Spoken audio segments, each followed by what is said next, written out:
Hello guys, ये story about जिनका part 7 है। स्टोरी शुरू करने से पहले मेरे चैनल को सब्सक्राइब करें। निवाली नहीं बेटा, मुझसे नाम पूछने की कोशिश मत करो। मैंने अक्सर देखा है कि जब भी मैं जगहों या लोगों के नाम लेता हूँ तुम अपने अबू सचिन पेज पर अपने दोस्तों को बता देती हो। अगर इनमें से कोई जगह मुझ पर मुकदमा कर दे तो मैं कोर्ट में अपनी जिन और चुड़ैल देखने की काबिलियत को साबित नहीं कर सकता। और जमीला अंकल से ये बेवकूफी भरे सवाल मत पूछना। नहीं बेटा, भले ही मेरे पास उन 1000 परिवारों के गवाह हो जिनका मैंने इलाज किया, कोर्ट फिर भी हवा में तैरती लाशों और अपने आप हिलती चीजों को कैमरा ट्रिक्स मानेगा। खैर, ये बातें छोड़ो, आज मैं तुम्हें निवाली के बारे में बताने जा रहा हूँ। अलग अलग इलाकों और धर्मों में उसके कई नाम हैं। वो एक भयानक दिखने वाली औरत है जो एक आंख गायब मछली का रूप ले सकती है, समुद्र के विशाल जानवर की परछाई बन सकती है, या वो औरत जिसे तुम्हारे डिज्नी कार्टून मरमेड कहते हैं और वो पानी की लहरों के नीचे छुप सकती है। मेरा मानना है कि लॉक नेस मॉन्स्टर, पानी की डायन, इतिहास में जितने भी ऐसे जीवों का जिक्र है वो सब असल में निवाली ही हैं। उसे मौजूद रहने के लिए किसी विशाल समुद्र की जरूरत नहीं। वो चाचा अली के पूल में या हमारे घर के बाथटब में भी रह सकती है, वो भी एक साथ। मैंने अपनी जिंदगी का ज्यादातर हिस्सा इस धरती पर घूमने वाले अलौकिक प्राणियों को समझने में बिताया, लेकिन लगभग हर बार मैंने निवाली को बहते पानी की गहराई में लेटे देखा। पानी में शरारत करने और लोगों को डराने से लेकर लोगों के शरीर में घुसने और डूबने की वजह बनने तक उसने सब कुछ किया। आज मैं निवाली के कुछ किस्से सुनाता हूँ। पहली बार जब मैंने उसे देखा मैं बहुत छोटा था। मुझे याद है हम शरकपुर में थे, सुबह के 6 बज रहे थे। उस दिन बहुत कोहरा था तो तुम्हारी दादी ने मुझे कई स्वेटर पहना रखे थे। बच्चे के तौर पर मुझे गड्ढों में कूदना बहुत पसंद था। एक दिन पहले बारिश हुई थी तो उस्ताद साहब के घर जाते वक्त मैंने सोचा कि रास्ते में जितने भी कीचड़ भरे गड्ढे आएंगे मैं उनमें कूदूंगा। हर गड्ढे में मुझे अपनी परछाई दिखती थी, लेकिन कुछ गड्ढों के बाद मुझे एक औरत की परछाई दिखने लगी। पीछे मुड़कर देखता तो बड़े आबू होते, कोई औरत नहीं। मैं जल्दी से गड्ढे में कदम रखता और उस औरत का चेहरा पानी में बिखर जाता। फिर भी मैं नहीं माना। मैंने एक और गड्ढे में कदम रखा और इस बार उस औरत ने मेरा पैर खींच लिया। मैं गिर पड़ा। मैं बड़े अबू को इसके बारे में बताता रहा, लेकिन मेरी यूनिफॉर्म गंदी हो गई थी तो मुझे डांट पड़ी। ये थी मेरी पहली मुलाकात। 12 साल की उम्र में मुझे बहुत तेज बुखार होने लगा। मैं अम्मी और फूफो को बताता कि घर में सब पीला पानी पी रहे हैं, लेकिन बेशक किसी को वो पीला नहीं दिखता था। जब मैं बहुत चिड़चिड़ा हो गया तो अबू ने ट्यूबवेल से पानी लाना शुरू किया। वक्त के साथ मुझे एहसास हुआ कि ये निवाली का काम था। 1999 में हम सब कराची गए थे। तुम्हारी अम्मी, तुम्हारा पूरा खानदान। हम फ्रेंच बीच पर थे जब तुम्हारे ताया ने ताज़ा पकड़ी हुई मछलियां खरीदी ताकि हम उन्हें पकाकर खा सकें। जब वो पहली मछली पका रहे थे मैं पानी में था और मेरे आसपास का पानी उबलने लगा। तुम्हारी फूफो को गंभीर जलन हुई। हमने बताया कि पानी में कोई केमिकल रिसाव हुआ है, लेकिन सच ये था कि तुम्हारे ताया ने निवाली के बच्चे को चूल्हे पर रख दिया था। एक बार हमारे पड़ोसी के घर काम करने वाली एक अकेली माँ मेरे पास आई और बोली कि उसका बेटा नजमुद्दीन अपनी पत्नी की बात नहीं सुनता और उसकी पत्नी कहती थी कि वो बाथरूम में किसी से बात करता है। उसे शक था कि उसके पति पर साया है। बेटी, वो घंटों बाथरूम में बिताता था और निवाली को अपनी ओर आकर्षित कर लिया था। जब मैंने उस औरत के बेटे से बात की, उसने नहीं कहा कि उसने कोई औरत देखी, बस इतना कहा कि पहली बार उसे पानी से उत्तेजना महसूस हुई, तरह तरह के ख्याल आते और वो उन्हें जाहिर करने लगता। उसे हमेशा पानी के नीचे रहने की जरूरत महसूस होती। ये दुर्लभ था बेटी, लेकिन हाँ, निवाली अपराधबोध को भांप सकती है और कई बार यही उसके लिए दरवाजा खोल देता है। कहते हैं कि जब तुम पानी में ज्यादा वक्त बिताते हो और तुम्हारी उंगलियां सिकुड़ने लगती हैं तो ये निवाली के स्पर्श की वजह से होता है। पिछली गर्मियों में जब हम सब उस वाटर पार्क गए थे जिसकी तुम्हारी माँ ने मेंबरशिप ली थी, सब स्लाइड्स का मजा ले रहे थे, लेकिन तुमने पानी के पास जाने से मना कर दिया। तुम बार बार कह रही थी कि जब भी कोई स्लाइड से नीचे आता है वो औरत उनकी लाइफ सेविंग ट्यूब को उलट देती है। आयशा, वो औरत जिसे तुमने काले कपड़ों में देखा, जिसके बाल पूल की ओर जाते हुए थे, जो तुम्हें देखकर मुस्कुरा रही थी और तुम्हें पानी में उसके पास तैरने के लिए बुला रही थी, वो निवाली थी। आमतौर पर वो नाविकों और समुद्र में यात्रा करने वालों को दिखती है, या तो उनकी दिशा में मदद करके, उनके पैर के नाखून काटकर, या छोटे बच्चों में समाकर, लेकिन तुम अपनी खासियत की वजह से उसे वाटर पार्क के पूल में शरारत करते देख सकी। उससे डरने की जरूरत नहीं बेटी, वो तुम्हें नुकसान नहीं पहुंचाएगी। वो जानती है कि तुम दूसरों जैसी नहीं हो, और अगर तुम दूसरों जैसी होती भी तो वो पानी के बिना कुछ नहीं। और पानी में भी एक कुरान की आयत उसके शरीर को आग लगा सकती है। मजे की बात यह है कि जब तुम आखिरकार वाइट स्लाइड पर गई, तुमने अपनी कजन बीनिश पर इल्जाम लगाया कि उसने तुम्हें किनारे से धक्का दे दिया जब तुम तैयार नहीं थी और तुम्हारे कंधे पर खरोंच डाल दी। लेकिन बेटी, वो बीनिश नहीं थी। पिछली गर्मियों में मैं और जमीला खानपुर गए थे एक केस की तहकीकात के लिए। एक शौहर ने बताया कि क्लिफ डाइविंग और डैम से वापस आने के बाद उसकी बीवी कुछ चीजें दिखने लगी थीं। रात को वो जागते और पूरा बिस्तर गीला होता। मामला इतना बढ़ गया कि जब उसके शौहर ने उसे उबले अंडे लाने को कहा तो उसने अपने हाथ उबलते पानी में डाल दिए और तुरंत उसके नाखून नॉन स्टिक पैन से चिपक कर निकल गए। तहकीकात पर जमीला को पता चला कि डैम के जिस हिस्से में वो कपल था वहाँ का पानी एसिडिक था और उसमें पारा का स्तर बहुत ज्यादा था। मैंने निशानियां देखी। रात को वो मुस्कुराती गुनगुनाती हुई नजर भी आई। खैर, उस कपल के घर वापस जाकर मैंने दम वगैरह किया, दुरूद पड़ा और 8 दिन में निवाली का असर उतार दिया। जमीला और उनके लाहौर के पुलिस वालों ने डैम के उस हिस्से को सील कर दिया और पास के मछुआरों को कहा कि स्टूडेंट्स और दूसरों को वहाँ डाइविंग न करने दें। बेटी, निवाली जैसी और भी बहुत सी चीजें हैं इस दुनिया में। ये नाम तो मेरा और जमील अंकल का दिया हुआ है। बहुत जल्द तुम्हें उन प्राणियों का नाम देना होगा जो तुम्हें सताते हैं, क्योंकि चुड़ैल कहो या डायन, दिल में हम सब जानते हैं कि वो असल हैं। जमील साहब की पहली मोहब्बत और दूसरी कहानियां बेटा। अगर जमील ने मजाक करना और अपनी कजन मरियम को फोन करके ये कहना बंद कर दिया कि मरियम का अबू चोर है सिर्फ आज की पॉलिटिकल न्यूज की वजह से, तो कृपया उसे स्टडी में बुलाओ। तुम्हारा जमील अंकल ऐसा ही है। मैं शर्त लगाता हूँ कि वो कल पीटीआई का झंडा पहनकर काम पर जाएगा। उसे बताओ कि आज की कहानी अक्टूबर 1992 में जो हुआ उसके बारे में है। वो समझ जाएगा। मोहब्बत एक दिलचस्प चीज है मेरी बच्ची। तुम्हें मोहब्बत हुई और अब तुम शादी करने जा रही हो। मैंने शादी की और फिर मोहब्बत हुई। ये दोनों तरह से हो सकता है, लेकिन जब होता है तो जिंदगी थोड़ी कम तनावपूर्ण हो जाती है। आज की कहानी 3 हिस्सों में बटी है, 2 हिस्से मैं सुनाऊंगा और आखिरी हिस्सा तुम अपनी कहानी सुनाओगी। अच्छा, जमील साहब आ ही गए। देखो उनके चेहरे पर वो बेशकीमती मुस्कान। खैर, तुम्हारी दादी ने तुम्हारी अम्मी को मेरे लिए चुना था जब मेरा दोस्त सरफराज मिनहाल भाभी से शादी कर रहा था। तुम्हारी दादी को तुम्हारी अम्मी दूर से ही पसंद आ गई थी। बस फिर क्या, एक कटोरी देगी चावल लेकर वो सीधे तुम्हारी नानी के पास गई और अपना परिचय दिया। एक हफ्ते बाद माता पिता के बीच बैठकों की शुरुआत हुई। उन्होंने मुझे और मेरी क्वालिफिकेशंस देखी और मुझे तुम्हारी माँ की तस्वीर दिखाई गई। उस वक्त तुम्हारी माँ बहुत मॉडर्न थी। वो PhD में फैशन कोर्स कर रही थी और मुझे लगा कि हम दो अलग अलग दुनिया के हैं, लेकिन रिश्ते तो आसमानों में बनते हैं। खैर, रिश्ता हो गया और जल्दी इसके बाद तुम्हारी नानी ने हमारे फोन लेना बंद कर दिया। एक फोन पर उन्होंने कहा कि तुम्हारी माँ की तबीयत ठीक नहीं है। अभी नया नया रिश्ता हुआ था तो हमारा परिवार शरदपुर से लाहौर गया और वहां पहुंचने पर तुम्हारी नानी जापीली और बुखार में थी। वो पूरे समय डाइनिंग रूम में चुप रही और उन्होंने तुम्हारी दादी को तुम्हारी माँ से मिलने नहीं दिया। ये सोचकर कि शायद तुम्हारी माँ मुझसे शादी से खुश नहीं है, मैं उनसे बात करने गया। उस वक्त ये एक अस्तगफिरुल्लाह वाली बात थी बेटी। और जैसे ही मैं उनके कमरे की ओर बढ़ा, दो चीजें हुई। तुम्हारी मम्मू जहाँ ऊपरी मंजिल के लाउंज में आई और मेरे घुटने कमजोर पड़ने लगे। मैं नीचे बैठ गया और टीवी का एंटीना पकड़ लिया जब तुम्हारी मम्मू ने मुझे सहारा देकर सोफे पर बिठाया। तुम्हारी माँ के कमरे के ठीक बाहर मुझे इतनी तेज मौजूदगी महसूस हुई कि मेरा पूरा शरीर दुखने लगा। उस दिन हम वापस चले गए। तुम्हारी नानी ने भरोसा दिलाया कि कुछ गलत नहीं है, लेकिन तुम्हारी दादी जाहिर तौर पर बहुत चिंतित थी। तुम्हारे विपरीत बेटा, मेरे पास उस वक्त कोई था नहीं जिससे मैं अपनी इस फीलिंग के बारे में बात कर सकूं। तो मैं शरदपुर में एक मौलवी साहब के पास गया जिन्होंने 6 साल की उम्र में मेरी अलौकिक चीजें देखने और आकर्षित करने की काबिलियत को पहचाना था। मैंने उन्हें पूरी बात बताई। शायद अगर मुझे तुम्हारी माँ के दरवाजे के बाहर वो झटका नहीं लगा होता तो मैं अपने माता पिता को कह देता कि तुम्हारी माँ मुझसे शादी से खुश नहीं है और रिश्ता तोड़ देता। खैर, फिरोज साहब बहुत अच्छे इंसान थे, उस्ताद भी थे और दूसरे बाप भी। अल्लाह उन्हें जन्नत में जगह दे। पहले उन्होंने मुझसे बहुत सारे सवाल पूछे, फिर मुझे बिठाया। बेटा, जो मैं कहने जा रहा हूँ, उन्होंने मेरा हाथ पकड़ते हुए कहा, शायद अजीब लगे, लेकिन तुम्हारे लिए अजीब अलग है, मेरे खास बच्चे। भलाई तो मैं अभी हटा दूंगा, लेकिन तुम्हारी पूरी जिंदगी, खासकर शादी के बाद, ये चीजें जो तुम देखते हो, जो हमारी दुनिया की नहीं है, ये हमले, ये बढ़ सकते हैं। तुम 22 साल के हो और अभी जिंदगी को समझ रहे हो, लेकिन याद रखो अदनान, मोहब्बत बहुत ताकतवर है। इस दुनिया की हर चीज से ज्यादा ताकतवर, और ये हर बुराई को हरा सकती है। उन्होंने मुझे बताया कि महीनों पहले सब्जियां खरीदते वक्त मैंने एक जिन को आकर्षित किया था। उन्हें नहीं पता कि वो इंसानी रूप में था या मैंने उससे कोई बातचीत की थी, लेकिन वो जिन मुझे पसंद करने लगा था और वो शादीशुदा था। उसने मुझे कभी परेशान नहीं किया और न ही उसका ऐसा इरादा था। लेकिन जब उसे पता चला कि मेरी शादी होने वाली है, उसने तुम्हारी माँ को परेशान किया। मुझे कभी नहीं पता कि तुम्हारी माँ क्या झेल रही थी, नहीं तुम्हारी नानी ने इसका जिक्र किया, लेकिन फिरोज साहब ने उस जिन से छुटकारा दिलाया। वो मुझसे जुड़ा नहीं था, बस आकर्षित था, वरना ये थोड़ा जटिल हो सकता था। हमारी शादी हो गई और मैंने अगले ही दिन से तुम्हारी माँ का ख्याल रखना शुरू कर दिया। हाँ, जी, PFD की पिक एंड ड्रॉप भी मैं कर देता था। खैर, अब जमीला साहब की बारी। जमीला साहब, कहानी आप खुद सुनाएंगे या मैं सुनाऊं? अदनान साहब, आप रहने दें, आराम से कबाब खाएं, मैं खुद ही सुना देता हूँ। मुझे पता है कि आप मेरी बेटी को मजाकिया अंदाज में सुनाने वाले हैं। बेटी आशो, मैं बताता हूँ, मैं तुमसे थोड़ा बड़ा था, शायद 3 साल। हाँ, मैं 25 का था। अब मैं अदनान साहब जितना हैंडसम तो नहीं था अपनी जवानी में, लेकिन मैं ठीक ठाक लड़का था। मुझे पढ़ाई का शौक नहीं था, लेकिन मेरे वालिद की आखिरी ख्वाहिश थी कि मैं CSS का पेपर दूं। बस मैं कैलवरी के पास अकेडमी में शामिल हो गया। बाबा के जाने के दुख और मम्मा की जिद की शमीम फूफो की बेटी नरगिस के साथ रुखसती करा दूंगी। मैंने बाबा की ख्वाहिश पूरी करने का फैसला किया। मुझे बताया गया कि अकेडमी निकम्मे से निकम्मे को भी फर्स्ट पोजीशन होल्डर बना देती है। अब बेटा, जब पढ़ाई के दौरान तुम्हें मोहब्बत हो जाए तो सिर्फ 2 चीजें हो सकती हैं। एक, तुम्हारी ग्रेड्स रॉकेट की तरह ऊपर चली जाएं और जिंदगी की सारी चीजें सही हो जाएं, या 2, तुम पढ़ाई और लड़की दोनों में बुरी तरह फेल हो जाओ। मेरा सीन कुछ पहले वाला ही लग रहा था। जिस लड़की को मैं पसंद करने लगा वो मुझसे 7 साल बड़ी थी। अदनान साहब, प्लीज मत हंसिए, उम्र तो बस एक नंबर है। बाकी लड़कियों के उलट वो शर्मीली थी, उससे मेहंदी की खुशबू आती थी और उसकी पठानों वाली आंखें सबसे खूबसूरत थीं। मैंने एक बार उसके लिए कैंटीन से जूस लिया और बस वहां से हमारी बात शुरू हुई। मैंने पहले ही दिन घर पर बात कर ली ताकि नरगिस मुझे छोड़ दे। मम्मा ने देखा कि मैं बदल गया हूँ और वो पोते पोतियाँ चाहती थी, तो 6 महीने की मनुहार के बाद उन्होंने ज़ैनब के परिवार को बुलाया। दुर्भाग्य से हमारे परिवारों में नहीं बनी। उसके बाबा को मेरे बड़े भाई पसंद नहीं आए और मेरी मम्मा ने मान लिया कि उनका बेटा ज़ैनब के साथ कंपेटेबल नहीं है। लेकिन मेरे लिए इनमें से कुछ भी मायने नहीं रखता था। किसी ने ज़ैनब के बनाए गुलाब जामुन को हाथ नहीं लगाया जो उसने हमारे लिए खुद बनाया था, लेकिन मैं हर दिन एक खाता था और उसे यकीन दिलाता था कि सब ठीक हो जाएगा। जल्दी मम्मा बीमार पड़ गईं। वो रात को चीखते हुए जागती कि बाबा जिंदा हैं और कभी कभी खाना खाते वक्त वो भूल जाती थी कि चबाना कैसे है और उनका खाना मुंह से गिर जाता था। मैंने अकेडमी जाना बंद कर दिया ताकि मम्मा का ख्याल रख सकूं। मोहल्ले वालों ने कहा कि बीबी बानो को तुरंत किसी बाबा के पास ले जाना चाहिए। मेरे परिवार ने जितने भी बाबाओं के पास गया, ये तो उन्होंने मम्मा का इलाज करने से मना कर दिया या वो कर नहीं सके।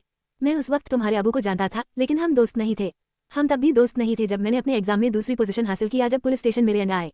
हमने साथ काम किया, लेकिन अदनान साहब ज्यादा बात नहीं करते थे और मैंने कई केसों में खुद को साबित करने की कोशिश की, जब तक कि हम दोस्त नहीं बन गए।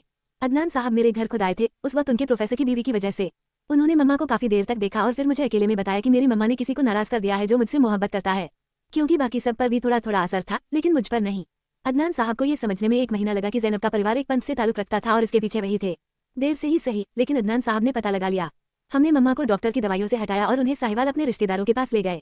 भाईजान मम्मा के साथ गए, मैं घर पर रहा। ज़ैनब को लगता था कि वो मेरी पहली मोहब्बत थी, आशो बेटी, और जाहिर तौर पर वो थी, लेकिन उसने मोहब्बत करना नहीं सीखा था, या शायद मम्मा शुरू से सही थी कि हम एक दूसरे के लिए कंपेटेबल नहीं थे। क्योंकि बेटी, मोहब्बत को मजबूर नहीं किया जा सकता। नहीं अदनान साहब, मैं उदास नहीं हूँ। बेटी आयशा को बस समझा रहा हूँ। आज के पॉलिटिकल फैसले के बाद मुझे कुछ भी उदास नहीं कर सकता। खैर आशो, जैनब का पूरा परिवार शैतानी रस्मों, जानवरों की बलि और काले जादू में शामिल था। उनकी पूरी कबीला थी, बाकियों का तो पता नहीं, लेकिन जैनब और उसका परिवार जल्द ही गायब हो गया। मैंने उसे फिर कभी नहीं देखा, लेकिन मुझे आज भी कभी कभी उसका दुपट्टा महकता है, थोड़ा लवेंडर जैसा, थोड़ा मेहंदी जैसा। शायद यही पहली मोहब्बत होती है। अदनान साहब, मेरी कहानी में डिटेल्स आप बाद में जोड़ लीजिएगा, अब आयशा बेटे की बारी है। मैं और कबाब लाता हूँ ताकि तुम बाधा न डालो। हमारी कहानी ज्यादा अलग नहीं है, मेरी और फरहान की। हम एलएसी में मिले, पानी जैसे कॉफी पर बात की और यूनिवर्सिटी के क्रिकेट ग्राउंड पर घूमे, जहाँ उसने मुझे बताया कि क्रिकेट असल में कैसे खेली जाती है। मैं शांत अजीब बच्ची थी, कभी हाइपर, कभी ये नहीं पता कि क्या बोलना है, कभी बहुत बोल देती तो कभी लोगों को ठेस पहुंचाती। फरहान अलग था, लोग उसे पसंद करते थे, वो सबका ध्यान खींचता था। तो ये सबके लिए हैरानी की बात थी कि उस जैसा लड़का मुझ जैसी लड़की में दिलचस्पी लेगा, जो हवा से बात करती थी और मार्केटिंग क्लास में जिन्नों की मिसाल देती थी। अबू और जमील अंकल, आप जानते हैं कि कहानी कैसे आगे बढ़ी। 2 साल बाद मैंने आपको बताया अबू, आप पहले थोड़ा हिचकिचाए, लेकिन सबसे समझदार और प्यार करने वाले अबू होने के नाते आप खुश थे। बेशक जमील अंकल, आप मेरे दूसरे अबू हैं, लेकिन अम्मी तो भड़क गईं। सिर्फ तब जब वो मेरा 4.0 GPA देखती थी तो उनका गुस्सा शांत होता, लेकिन फिर भी मैंने तुम्हें यूनिवर्सिटी ये करने के लिए भेजा था वाला ताना रहता। वो दिन था जब फरहान और उसका परिवार हमारे घर तारीख पक्की करने आया था। मुझे सब कुछ बहुत साफ याद है अबू, हालांकि आपने मुझे भूलने को कहा था। मैं वो फ्लोरल पिंक जोड़ा पहनी थी जो आंटी ने मुझे खादी खास से दिलाया था। नानी ने लेंस डालने में मदद की थी और हमारा पूरा घर अम्मी के बनाए बेहतरीन कबाबों की खुशबू से महक रहा था। मैं उत्साहित थी, घबराई हुई थी, खुश थी, सब कुछ एक साथ। मेरे लिए मोहब्बत में पढ़ना ऐसा था जैसे कॉर्नेटो कोन का आखिरी हिस्सा लूप में खाना, जैसे रंग बिरंगे कंगन पहनना और हर दिन सुबह उठकर छोटी ईद का एहसास करना। मुझे याद है कि मैं सीढ़ियों से नीचे जा रही थी जब मैंने फरहान को आखिरी सीढ़ी पर खड़ा देखा। सिवाय इसके कि वो फरहान नहीं था और वो आखिरी सीढ़ी भी नहीं थी। उस दिन सीढ़ियां सचमुच खत्म ही नहीं हो रही थी। मैं नीचे जाती रही, एक के बाद एक सीढ़ी, लेकिन सीढ़ियां खत्म नहीं हो रही थी। हर कदम के साथ फरहान थोड़ा करीब आता, लेकिन सीढ़ियां बस खत्म नहीं होती थी। मेरे पैर दुखने लगे, मुझे पसीना आने लगा, जब तक कि मैं और फरहान एक ही सीढ़ी पर नहीं खड़े हो गए। फरहान, मैंने बेहद चक्कर में कहा। उसका चेहरा जो पहले छुपा था ऊपर उठा और मुझे अपने सिल्क शलवार पर गर्म पेशाब टपकता महसूस हुआ। उसकी बादाम जैसी आंखें लीची फल के रंग की थीं और उनमें से कीड़े निकल रहे थे। उसका चेहरा घावों से भरा था और हर दरार में मवाद, बलगम और खून भरा था। उसके हाथ उल्टे हो गए थे, जैसे टूट गए हों। उसके नाखून गंदे और लंबे थे और उसकी बाहों से लंबे दांत निकल रहे थे।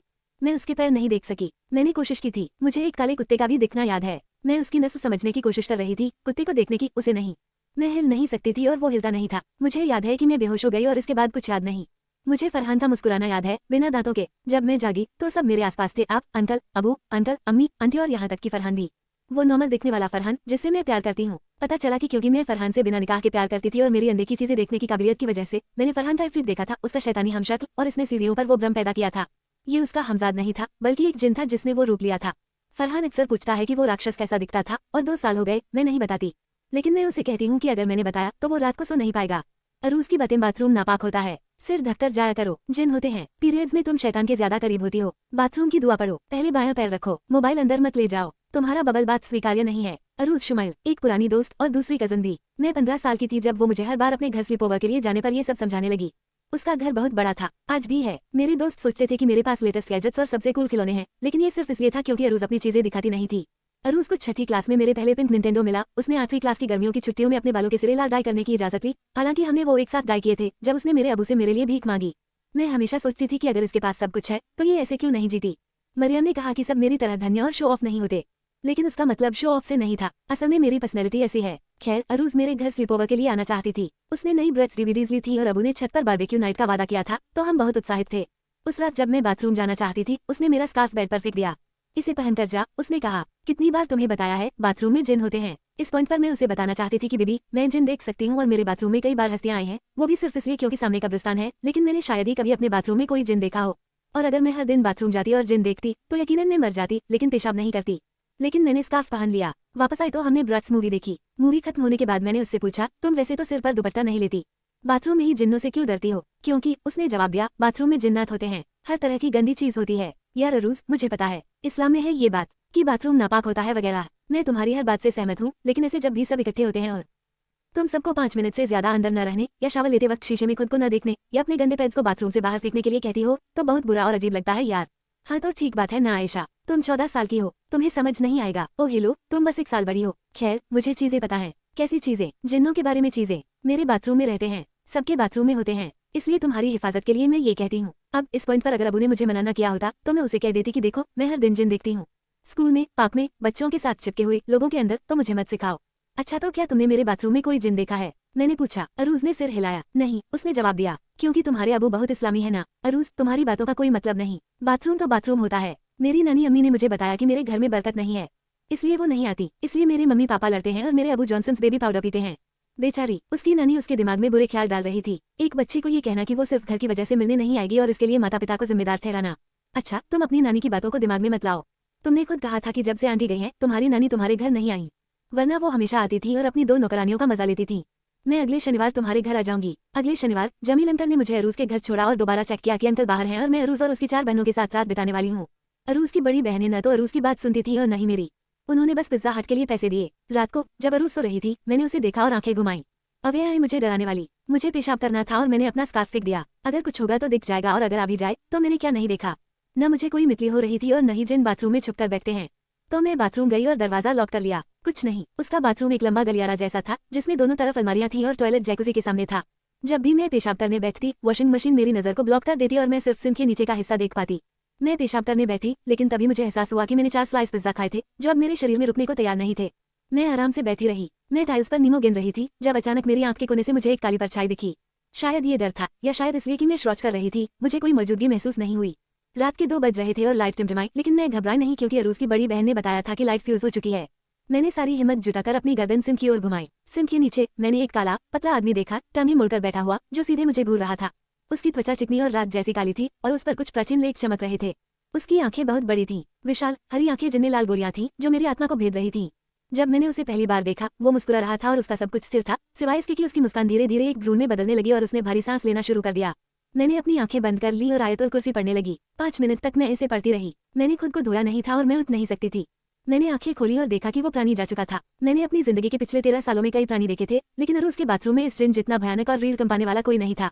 जब मुझे एहसास हुआ कि वो जा चुका है, मैं दरवाजे की ओर भागी। दरवाजे के पीछे मेरे सामने अरूज का पिंक शीशा था जिसके चारों ओर फर और स्टूडियो लाइट्स लगी थीं।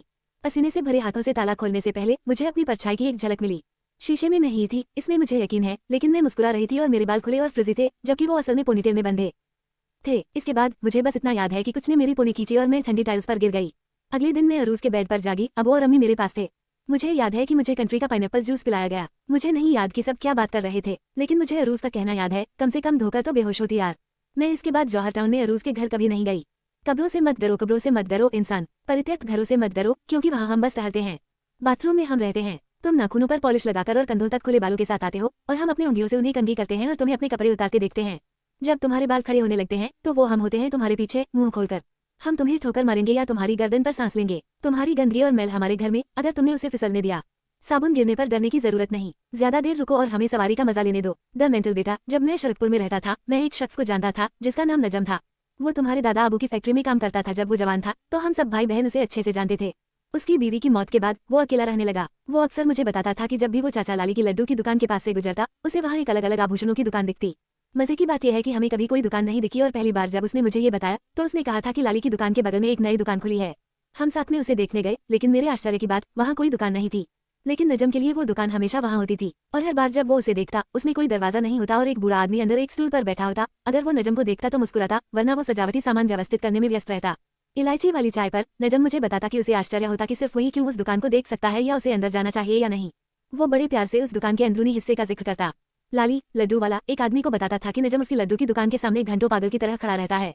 लाली ने नजम के घर अपने खास लड्डू भेजने शुरू किए, ये सोचकर कि इससे नजम का उसकी दुकान के सामने सारा दिन खड़ा रहना बंद हो जाएगा। मैंने लाली को नहीं बताया कि नजम ने मुझे उस काल्पनिक दुकान के बारे में क्या बताया था जो उसे आकर्षित करती थी। बेटी, मैंने नजम को कभी पागल आदमी नहीं कहा। नजम एक अच्छा इंसान था, एक शानदार पिता था और उसकी कहानियां दिलचस्प थीं। खैर, नजम ने जल्द ही सबको बताना शुरू कर दिया कि वो फैक्ट्री जाते वक्त क्या देखता है। मुझे लगा कि लोग हंसेंगे, लेकिन लोगों का क्या किया जा सकता है। उन्होंने अपने बच्चों को नजम से दूर रहने को कहा और गली के बच्चे उसे कंकड़ मारकर भगाने की कोशिश करते। एक दिन मैंने गुस्से में एक छोटे लड़के को हिलाया क्योंकि उसके पत्थर से नजमुद्दीन को चोट लगी थी।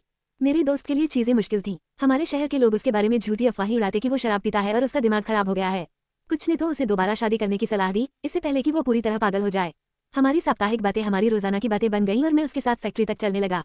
नजम लाली की दुकान के बगल वाली खाली जगह की ओर इशारा करता और मुझे बताता कि उसे क्या दिखता है। अदनान, वो कहता, आज वो आदमी अखबार पढ़ रहा है। उसका सारा कलेक्शन पहले से ही शेल्फ पर है। वो एक बूढ़ा आदमी है, मुझसे भी ज्यादा बूढ़ा। मुझे लगता है कि वो शहर से बाहर का है या शायद उस नए डाकिये के परिवार से है। तुम्हें पता है, वो नया परिवार जो 2 महीने पहले शरकपुर आया, शायद वो उसी परिवार से है। कभी कभी मैं पूछता कि दुकान में क्या है, ये तो अंदर जाकर ही पता चलेगा, लेकिन जो मैं देख सकता हूँ वहाँ भूरी मिट्टी की मूर्तियाँ हैं। कभी कभी वो बूढ़ा आदमी शाहरुख खान के पोस्टर लगाता है, लेकिन मुझे नहीं पता कि वो सचमुच शाहरुख है, बस पोस्टर हैं। हर दिन दोपहर में वो अपनी शेल्फ सजाता है। उसकी सारी मूर्तियाँ मुझे एक जैसी लगती हैं, लेकिन वो घंटों उनकी पोजीशन बदलने में बिताता है। मुझे उसे सजाते देखना अच्छा लगता है। वो मेहनत करता है ये आदमी। एक दिन जब मैं तुम्हारे दादा अबू की इलेक्शंस में मदद कर रहा था, नजम ने अकेले फैक्ट्री जाने का फैसला किया। रास्ते में उसने लाली से बात की। उसने लाली को अपनी पड़ोसी दुकान के बारे में बताया और कहा कि लाली को उदार होना चाहिए और उस बूढ़े आदमी को लड्डू भेजने चाहिए। लाली मेरे पास आया, हैरान और परेशान दोनों एक साथ। अदनान जी, उसने कहा, नजमुद्दीन का दिमाग खराब हो चुका है। शायद अकेलेपन ने ऐसा कर दिया। क्या खूब डाइजेस्ट वाली कहानियां बनाता है। फिर उसने मुझे 3 डिब्बे लड्डू दिए, 2 आपके अबू के लिए उसने कहा, और एक आप नजम को दे देना, उम्र से पहले ही बूढ़ा हो गया है। मोइना ने आज लड्डू बनाए हैं, शायद खाकर थोड़ा बेहतर हो जाए। मैंने सिर हिलाया और घर चला गया। मुझे याद है बेटी, मैंने वो लड्डू खुद खा लिए। अगले दिन मैं अपनी नई स्कूटी लेकर नजम के घर गया, बचे हुए लड्डू लेकर, लेकिन वहाँ मोहल्ले वाले उसके घर के आसपास जमा थे। पूछने पर पता चला कि नजम को बिल्किस आपा के बेडरूम की सजावट चुराते पकड़ा गया था। ये मेरा बेटा दुबई से लाया था, उसने कहा, काफी दिन से गायब था। आज मेरे बेटे ने इसे इसके हाथ में देखा। मुझे तुम्हारे दादा को बुलाना पड़ा ताकि मामला सुलझाया जाए और सबको घर भेजा जाए। मैंने रोते हुए नजम से पूछा कि माजरा क्या है। आंसू पीते हुए उसने जवाब दिया कि उसने कुछ चुराया नहीं। मैं पागल जरूर होऊंगा लेकिन चोर नहीं, उसने कहा। मैं तो आज उस दुकान गया था, मैंने वहाँ से ये मूर्ति पैसे देकर खरीदी। नजमुद्दीन का दावा था कि उसने वो मिट्टी की मूर्ति लाली की लड्डू की दुकान के पास वाली दुकान से खरीदी थी।